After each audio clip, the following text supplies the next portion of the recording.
လူတယောက်ရဲ့မျက်လုံးတွေကစိတ်ဝိညာဉ်ရဲ့ပတင်းပေါက်တစ်ခုလို့ပြောကြရဗျ2013ခုနှစ်ကော်လိုရာဒိုတရက်ခွင်တစ်ခုမှာတော့ဒီအဆိုဟာလူတိုင်းကိုကြက်သိမ်းထသွားစေခဲ့ပါတယ် TikTok နဲ့ social media တစ်ခုလုံးမှာမီလီယံတန်းနဲ့ချီတဲ့လူတွေကအသက်16နှစ်အရွယ်ဒီ main ကလေးကိုချစ်စရာကောင်းတဲ့လူတက်သမား super psycho လို့တင်စားခဲ့ကြပါတယ်သူမရဲ့တရားရုံးတွေကအပြုံးတွေကင်မရာကိုကြည့်ပြီးတော့နောက်ပြောင်နေတဲ့အမူအရာတွေကလူငယ်တွေကြားမှာ trend ခုလို့တော့ဖြစ်ခဲ့တာပါဒါပေမဲ့ဒီအပြုံးတွေရဲ့နောက်ွယ်မှာဖုံးကွယ်ထားတဲ့အမှန်တရားကတော့ TikTok trend တွေတဲ့အစာပေါင်းများစွာပို့ပြီးထိတ်လန့်ဖို့ကောင်းပါတယ်။အဲ့ဒီဟာအသက်16နှစ်အရွယ် Isabella ကသူမရဲ့မိခင်ဖြစ်သူဟာသူ့ကြောင့်အသက်ဆုံးရှုံးခဲ့ရပါတယ်။ဒါပေမဲ့ပိုပြီးထူးဆန်းတာတရားရုံးကသူမကိုထောင်နဲ့တကြုံမချမှတ်ခဲ့တယ်လို့တေတံလည်းမပေးခဲ့ပါဘူး။ဘာကြောင့်လဲ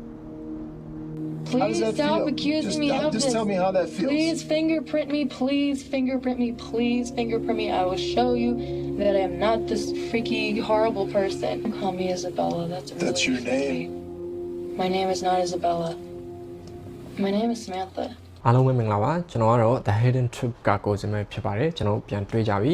ဒီနေ့ကျွန်တော်တင်ဆက်ပေးမယ့်အကြောင်းအရာလေးကဒီလာပါတွေ trend တွေရဲ့နောက်ွယ်ကကြောက်စရာကောင်းပြီးစိတ်ပိုင်းဆိုင်ရာဘေလီလို့ခေါ်တဲ့ဒီ psychological mystery တစ်ခုအကြောင်းပဲဖြစ်ပါတယ်ကျွန်တော်တို့ကလူတစ်ယောက်ရဲ့ပြင်ပအမှုရာတွေကိုကြည့်ပြီးတော့ဆုံးဖြတ်နေကြမယ်စားသူတို့ရဲ့ဒီစိတ်ပိုင်းဆိုင်ရာမှာဖြစ်ပျက်နေတဲ့အကူအညီတောင်းခံတဲ့တွေကိုဘယ်လိုစောစောစီးစီးသိရှိနားလည်နိုင်မလဲပြီးရင်စိတ်ကျန်းမာရေးဆိုင်ရာပြဿနာတွေကလူမှုပတ်ဝန်းကျင်ပေါ့ဘယ်လောက်ထိတက်ရောက်မှုကြီးမားနိုင်လဲဆိုတာကို Isabella ရဲ့ဒီဖြစ်ရပ်ကနေတစ်ဆင့်အဖြေရှာသွားကြည့်ကြပါမယ်ဒါပြင်ဒီဖြစ်ရပ်ဟာမိသားစုတိုင်းအတွက်တန်ဖိုးရှိတဲ့သင်ခန်းစာတစ်ခုလည်းဖြစ်ပါလိမ့်မယ်စကားမဆက်ကျွန်တော်ဒီ channel လေးကိုလောက်ရတဲ့ရည်ရွယ်ချက်ကဒီအကြောင်းအရာတွေကိုပြောပြချင်တာထက်အများကြီးပိုပါတယ်။ဘာလို့ဆိုဗီဒီယိုတစ်ပုတ်ချင်းစီမှာကျွန်တော်ကိုပေးလိုက်ရတဲ့ကျွန်တော် viewer တွေရဲ့အချိန်တွေအတွက်ကျွန်တော်ဗီဒီယိုကနေအသိပညာတစ်ခုဖြစ်ဖြစ်သင်ခန်းစာတစ်ခုဖြစ်ဖြစ်ရသွားစေခြင်းနဲ့ရည်ရွယ်ချက်လေးနဲ့ကျွန်တော်ဒီ channel လေးကိုလောက်ရခြင်းဖြစ်ပါတယ်။ဒါကြောင့်ကျွန်တော်ဗီဒီယိုလေးတွေကိုအမြဲတမ်းကြည့်ရှုပေးကြတဲ့တယောက်ချင်းစီတိုင်းကိုကျေးဇူးအများကြီးတင်ပါတယ်။ကျွန်တော်ရဲ့ channel လေးကိုလည်း like and subscribe လုပ်သွားပေးဖို့တောင်းဆိုလိုက်ပါတယ်။ဒါဆိုဒီအကြောင်းအရာတွေစီကိုကျွန်တော်တို့အတူတူခြေစမ်းကြည့်လိုက်ရအောင်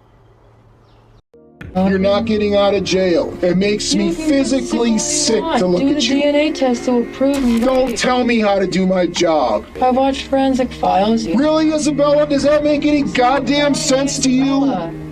Stop calling me Isabella. That's your name. No, it's not. 2013ခုနှစ်ဩဂတ်စ်လ29ရက်နေ့က Gasman မိသားစုအတွက်တော့ပေါ်ပြရက်ခတ်တဲ့တင်းမာမှုတွေနဲ့စတင်ခဲ့ပါတယ်။အဲဒီနေ့က Isabella နဲ့သူမရဲ့မိခင် Yumiko တို့အကြားမှာအခြေတင်စကားများမှုတွေထိန်းချုပ်မရတဲ့အဆင့်ထိရောက်ရှိသွားခဲ့ပါတယ်။သူမရဲ့မိခင်ဟာသမီးဖြစ်သူရဲ့ရိုင်းပြတဲ့အပြောဆိုအပြုမှုတွေကိုအမြဲလိုတီးခံနားလည်ပေးခဲ့ပေမဲ့အဲဒီနေ့မှာတော့ Isabella တတွေးနဲ့ထွေးလိုက်တဲ့အပြုမှုတစ်ခုကတော့သူ့မိကိုတီးခံနိုင်စွမ်းအကန့်အသတ်တစ်ခုကိုကျော်လွန်သွားစေခဲ့ပါတယ်။အဲ့ဒီလောက်ရတစ်ခုကနေနောက်ထပ်24နာရီအတွင်းဒီတမိသားစုလုံးရဲ့ဘဝကိုပြောင်းလဲသွားစေမယ့်ဖြစ်တွေစီကိုဥတီသွားတော့မယ်ဆိုတာကိုယုံမီတယောက်မသိခဲ့ရှာပါဘူး။ Isabella ဟာကော်လိုရာဒိုပြည်နယ် Aura မြို့မှာတူတီတော်သမီးအဖြစ်ကြီးပြင်းလာခဲ့သူပါ။သူမ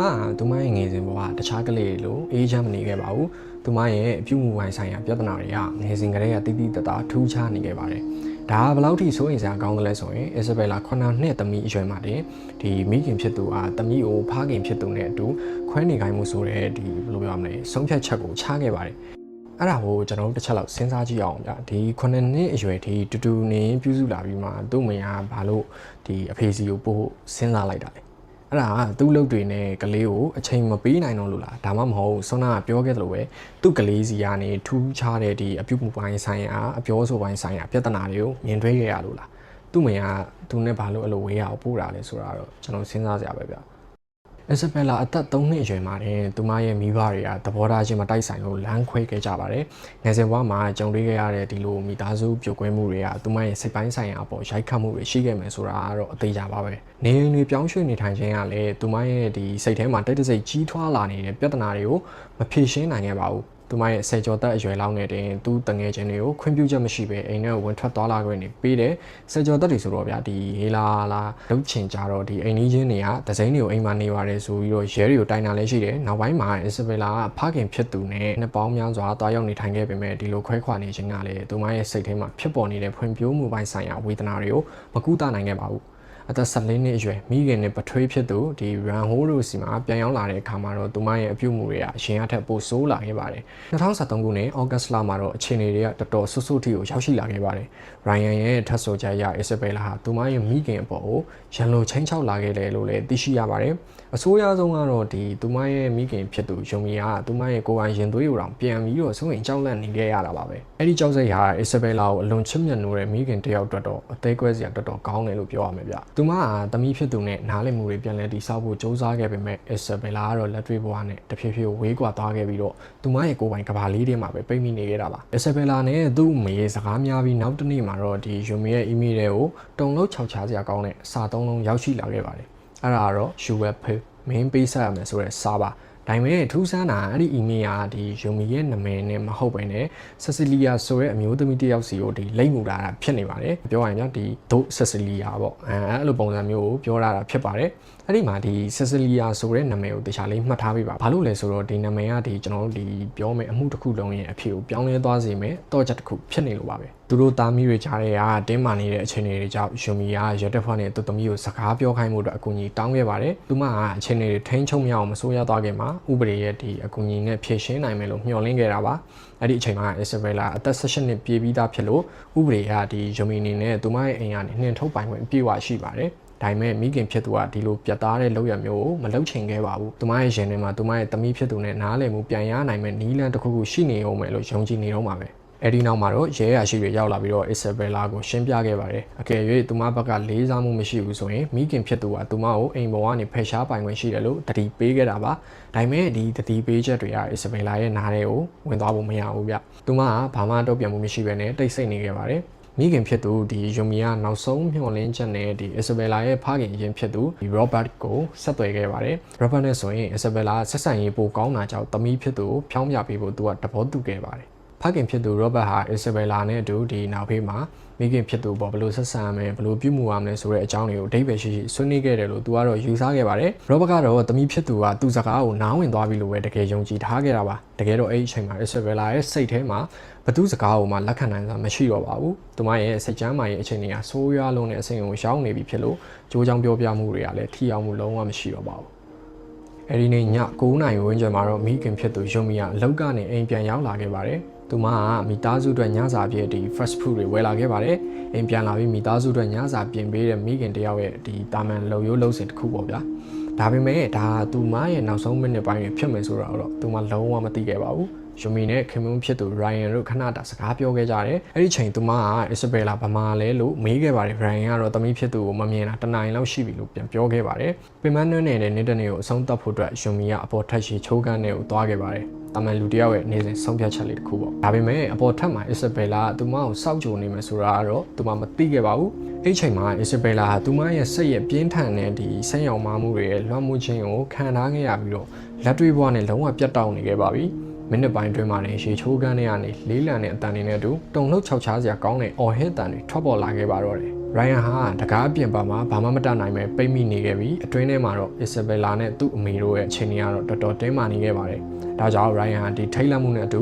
911ကိုဖုန်းဆက်ဖို့အောက်ထပ်ကိုပြေးဆင်းခဲ့ရပါတယ်။သူကဖုန်းပြန်ဖြေတဲ့ရဲကိုရေချိုးကန်းတွေကဖြစ်စဉ်တဲ့အခြေအနေတွေကိုအသေးအံရှင်းပြနေခဲ့ပါတယ်။ဖုန်းပြောနေရင်လည်းပဲသူဇနီးကိုကယ်တင်နိုင်မဲ့မျှော်လင့်ချက်နဲ့သူအပေါ်ကိုပြေးတက်ခဲ့ပြီးတော့တကားကိုဖျက်ဆီးဖို့ကြိုးစားခဲ့ပါတယ်။ I'm not sure what happened with the knife she was carrying. It looked like she was still holding on to it. And I looked down and I saw my wife on the floor, everywhere, all over the bathroom.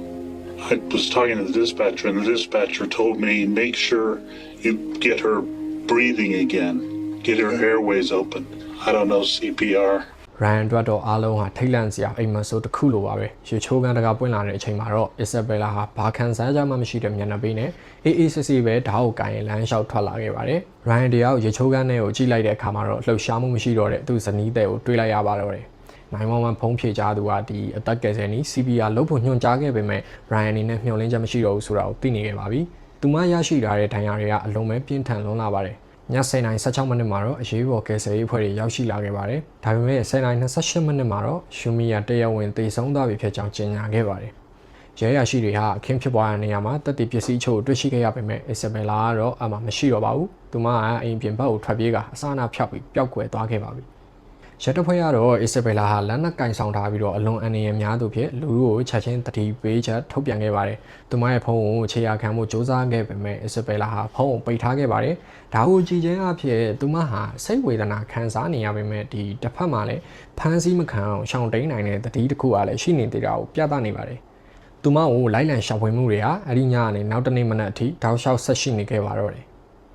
Isabella ဟာ16နိုင်ကြောင်ရဲတပ်ဖွဲ့ရဲ့ဒီလက်လန်းမမီတဲ့နေရာမှာရှိနေခဲ့ပါတယ်။မြို့နေလူထုကလည်းထိတ်လန့်တုန်လှုပ်နေခဲ့ကြတာပါ။နောက်ဆုံးမှာတော့ August 29 ရက်နေ့နေ့လယ်2နာရီဝန်းကျင်မှာရဲတပ်ဖွဲ့စီကိုတတိပေးချက်တစ်ခုရောက်လာခဲ့ပါတယ်။ Aurora မြို့ဟာကားပါကင်တစ်ခုမှာရှိတဲ့ဂျကာတက်စီရဲ့နောက်ခန်းထဲမှာလူသေးအလောင်းလို့ယူဆရတဲ့အရာကိုတွေ့ရှိခဲ့ကြောင်းတိုင်ကြားရပါတယ်။ရဲရရှိတွေရောက်ရှိလာတဲ့အခါမှာတော့ဒါအလောင်းမဟုတ်ပဲဓာတ်ကင်ပြီးအိပ်ပျော်နေတဲ့ Isabella ဖြစ်နေတာကိုတွေ့လိုက်ရပါတယ်။စုံစမ်းစစ်ဆေးသူတွေရဲ့အဆိုအရဒီ Isabella ထွက်ပြေးစဉ်အတွင်းမှာအနီးနားဒီစူပါမားကတ်တစ်ခုရဲ့အိမ်သားတွေကိုဝင်ရောက်ခဲ့တယ်လို့သိရပါတယ်။အဲဒီဆိုင်ရဲ့လုံခြုံရေးကင်မရာတွေကသူမအခင်းဖြစ်ပွားရာနေတကူလုံးနီးရဲပေကြံနေတဲ့အခြေအနေနဲ့ဆိုင်ထဲကိုဝင်ရောက်လာခဲ့တာပါ။အံ့ဩဖို့ကောင်းတာကသူမအဲ့ဒီမှာရှိတဲ့ဒီတခြားဈေးဝယ်သူတွေနဲ့ပါစကားပြောဆိုခဲ့ပါသေးတယ်။ဒါပေမဲ့ဘယ်သူမှရဲတပ်ဖွဲ့ကိုဖုံးမဆက်ခဲ့ကြပါဘူး။ဘာကြောင့်လဲဆိုတော့ Isabella ကသူမကိုတိုက်ခိုက်ခံရတာဖြစ်ပြီးတော့ရဲတပ်ဖွဲ့နဲ့မပတ်သက်ချင်ဘူးလို့လိန်ပြောခဲ့တာကြောင့်လူတွေကယုံကြည်သွားခဲ့ကြတာပါ။ဒီနေရာမှာဘယ်လိုထင်လဲမြဒီလိုမျိုးပေကြံပြီးတော့ရောက်လာတဲ့လူတယောက်အနေနဲ့သူကဘယ်လိုပဲမပတ်သက်ချင်ဘူးပဲပြောကျွန်တော်ဒါဆိုရင်ပေါ့နော်ရဲတပ်ဖွဲ့ကိုတော့ချက်ချင်းအကြောင်းကြားမိမှာပါ။ Isabella ကိုဖမ်းဆီးတဲ့အချိန်မှာတော့သူမဘက်ကဘာခုခံမှုမှမလုပ်ခဲ့ပါဘူး။ဒါပေမဲ့စစ်ဆေးမင်းမြန်းကောင်ရောက်တဲ့အခါမှာတော့ရာဇဝတ်မှုရဲ့တမိုင်းမှာအထူးဆန်းဆုံးနဲ့အထိတ်လန့်ဆုံးမင်းမြန်းမှုတွေတည်းတစ်ခုဖြစ်လာခဲ့ပါတယ်။စစ်ဆေးမင်းမြန်းကန်နေရမှတ်တမ်းနေထဲမှာ Isabella ရဲ့ဒီစိတ်မတည်ငြိမ်မှုဟာတကယ်ပဲကြောက်စရာကောင်းလောက်အောင်ထင်ပေါ်နေခဲ့ပါပြီ။ So she's 110 pounds? That's really skinny. I'm 148 pounds. Isabella, please. Don't call me Isabella. That's your name.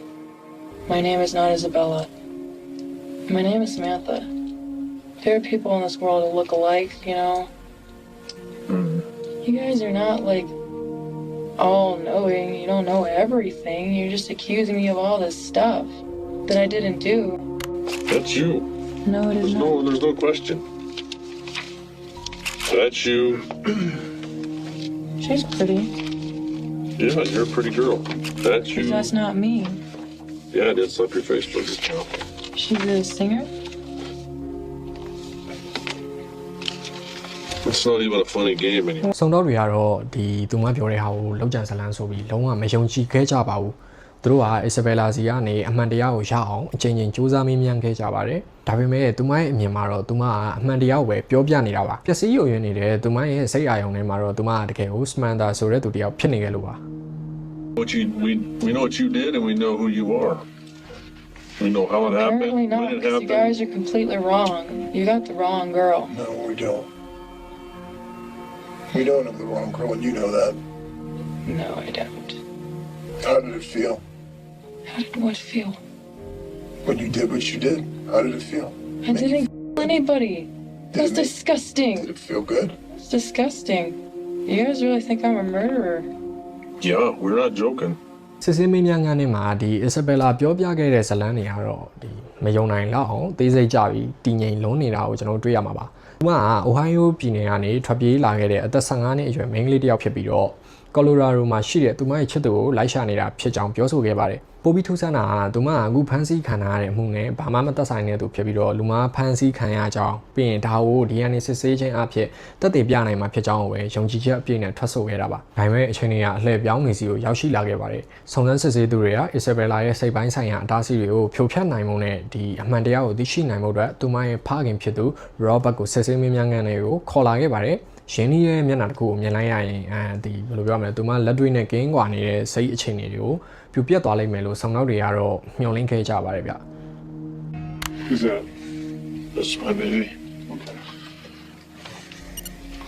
Sir, do you recognize this? Who are you? Hey, Robert, why don't you come on back out here for a second? Do you recognize her? Yeah, she's my daughter. What's her name? Isabella. Isabella. What's her last name? Guzman. Isabella Guzman. Okay. This photograph here. Is that photograph? Is that your daughter there? Yeah. Okay. And this is your daughter here. Yeah. Okay. ဒါပေမဲ့ Robert ကသူမသမီးစီကိုမျက်ရည်တွေဝဲပြီးတော့ချင်းကပ်သွားခဲ့ပါတယ်ဖခင်တရားဝင်မေတ္တာတရားနဲ့သူမရဲ့စိတ်အာရုံထဲမှာဘာတွေပဲဖြစ်နေပါစေအမှန်တရားကိုသိမြင်လာနိုးနိုးနဲ့မျှော်လင့်ခဲ့တာပါဒါပေမဲ့ Isabella ကတော့သူ့ကိုဘာခံစားချက်မှမရှိပဲမျက်နှာသိမ်းနဲ့ပဲစိုက်ကြည့်နေခဲ့ပါတယ် Is he insane? Does she have like a crazy family? Like a completely crazy family? Is that why she's psychotic and killed her mom? My name is Samantha. Who is that man? ကိုယ့်ရဲ့သွေးသားရင်းချဖြစ်တဲ့သမီးဖြစ်သူကကိုယ့်ကိုလုံးဝသစိမ့်တယောက်လို့စိမ့်စိမ့်ကားကားကြည့်နေတဲ့အခါဖခင်တယောက်ရဲ့ရှင်ထဲမှာဘလောက်တောင်ချီကွဲဖို့ကောင်းနေမလဲဆိုတာကိုတစ်ချက်လောက်ခန်းစားကြည့်ပေးပါဒီနေရာမှာစုံစမ်းစစ်ဆေးသူတွေက Isabella ရဲ့ဖြစ်ရဟာဒီဘယ်လိုပြောရမလဲပြစ်ဒဏ်ကနေလွတ်မြောက်ဖို့ကြိုးစားနေတဲ့ဆယ်ကျော်သက်တယောက်ရဲ့ဒီရိုးရိုးလိန်ညာမှုထက်အများကြီးပိုပြီးတော့နန်ဆိုင်ပြီးရှုပ်ထွေးနေတယ်ဆိုတာကိုစတင်ရိပ်မိလာကြပါတယ်2014ခုနှစ်ဇွန်လမှာတော့ဒီအမှုပေါ်လူတွေရဲ့အမြင်ကလုံးဝပြောင်းလဲသွားစေမယ့်အလှည့်ပြောင်းတစ်ခုဖြစ်ပေါ်လာခဲ့ပါတယ်။ Isabella ဟာသူမမှာရှိတဲ့ဒီစိတ်ချမ်းသာရေးဝေဒနာကြောင့်ဒီမှုတွေသူမမှာပြစ်မရှိကြောင်းရှောက်လဲချက်ပေးခဲ့ပါတယ်။ကျွမ်းကျင်တဲ့စိတ်ချမ်းသာရေးပညာရှင်တွေရဲ့စစ်ဆေးချက်အရ Isabella ဟာဒီ paranoid schizophrenia လို့ခေါ်တဲ့ဝေဒနာကိုပြင်းထန်စွာခံစားနေရကြောင်းပေါ်ထွက်လာခဲ့ပါတယ်။ဆရာဝန်တွေရဲ့ထွက်ဆိုချက်အရဒီ Isabella ဟာဒီအဖြစ်မတိုင်ခင်လာနဲ့ချီကလေးကပြင်းထန်တဲ့စိတ်အာရုံခြောက်ခြားမှုတွေကိုခံစားနေခဲ့ရတာပါ။သူမကသူမရဲ့မိခင်ကိုဒီမိခင်ရင်းလို့မမြင်မဲနဲ့ဆီဆီလီယာလို့အမည်ရတဲ့အမျိုးသမီးတစ်ယောက်ကအစားဝင်ရောက်လာတာတကယ်ပဲဒီစိတ်ထဲမှာဆွဲလန်းယုံကြည်သွားခဲ့ပါတယ်။သူမရဲ့စိတ်ထဲမှာကြားနေရတဲ့အတန်တွေကလည်းဘယ်လိုပြောမလဲဒီမျိုးသမီးကိုဖယ်ရှားမှသာဒီကဘာကြီးကိုကယ်တင်နိုင်မယ်လို့စိတ်ခိုင်းနေခဲ့တယ်လို့လည်းပြန်သိရပါတယ်။ဒါကစိတ်ဝေဒနာရှင်တစ်ယောက်ရဲ့လက်တွေ့ဘဝနဲ့ပြတ်တောက်သွားတဲ့ကြောက်စရာစိတ်ကူးရင်ကဘာရဲ့နောက်ဆက်တွဲကြလက်ပဲဖြစ်ပါတယ်။ဒါဟာဆယ်ကျော်သက်တယောက်ရဲ့တုတ်ပြန်မှုဒါမှမဟုတ်မိသားစုတွင်ဖြစ်လေဖြစ်တာရှိတဲ့အငင်းပွားမှုမျိုးတော့မဟုတ်ခဲ့ပါဘူးတကယ်တော့ဒါပြင်းထန်တဲ့စိတ်ဝေဒနာရဲ့လက်တွေ့ဘဝကိုမြင်နိုင်စွမ်းကိုအလုံးစုံဝါမျိုးသွားခဲ့တာပဲဖြစ်ပါတယ်ဆယ်ချမ်းမာရေးပညာရှင်တွေရဲ့ထွက်ဆိုချက်အရ Isabella ဟာဒီစေခိုင်းတန်ကြားရတဲ့ဒီအာယုံခြောက်ခြားမှုတွေကိုခံစားခဲ့ရတာပါအဲ့ဒီအတန်တွေကသူမကိုတစ်ခုခုလုပ်ဖို့ဒီအကြံပေးနေတာမျိုးမဟုတ်ဘဲနဲ့အမိတ်ခိုင်းစီနေခဲ့တာလို့ပြောလာခဲ့ပါတယ်သူမရဲ့စိတ်ရောင်မှားနေတဲ့ကဘာထဲမှာတော့အပြစ်မဲ့တဲ့လူတွေကိုကာကွယ်ဖို့အတွက်အပြင်ကစေခိုင်းမှုကိုသူမလိုက်နာဆောင်ရွက်နေရတယ်လို့တကယ်ပဲယုံကြည်နေခဲ့တာပါ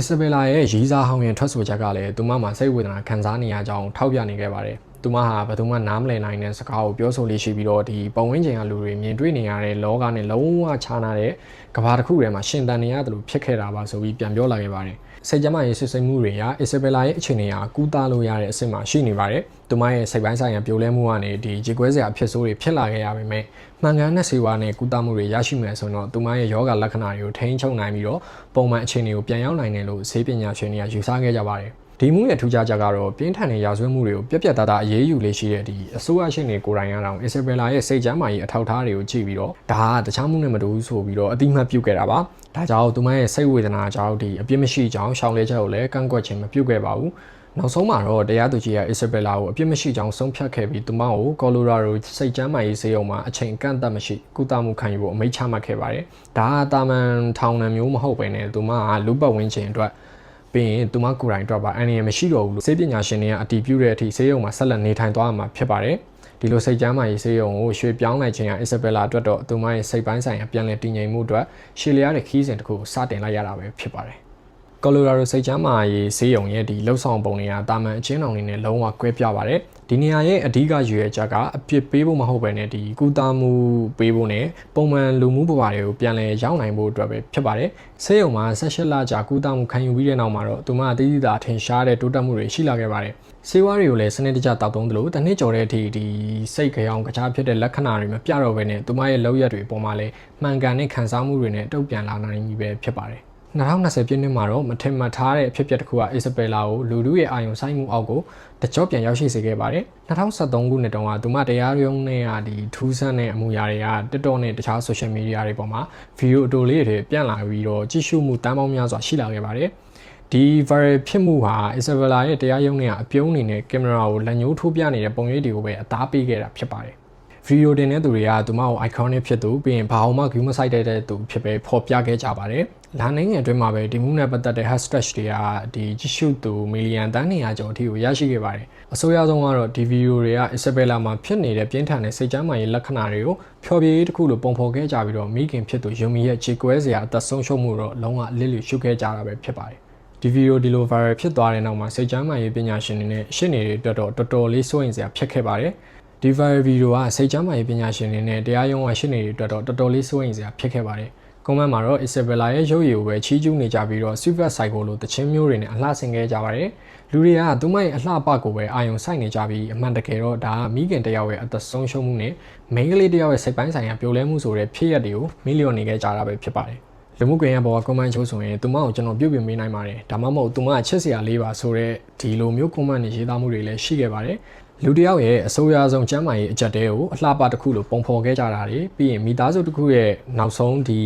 လိုဖြစ်စဉ်မျိုးကိုဖျော်ဖြေရေးတစ်ခုပြပြောင်းလဲလိုက်ကြတာတကယ်ကိုစိုးရိမ်စရာကောင်းတဲ့လူမှုရေးပြဿနာတစ်ခုလို့တော့ပြောလို့ရမယ်ဗျ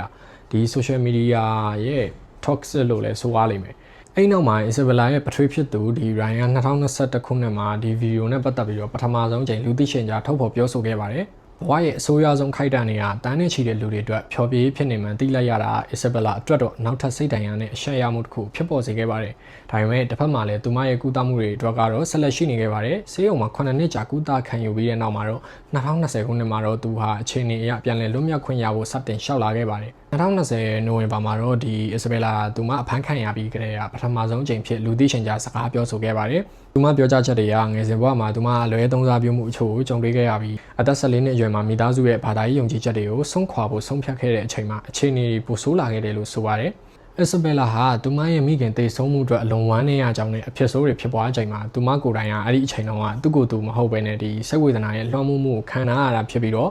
အခုချိန်မှာတော့စိတ်ကျန်းမာရေးပြန်လည်ကောင်းမွန်လာပြီဖြစ်ကြောင်းလည်းသူကိုယ်တိုင်လေးပေးပြောကြားခဲ့ပါတယ် I was not myself when I did that and I have since been restored to full health.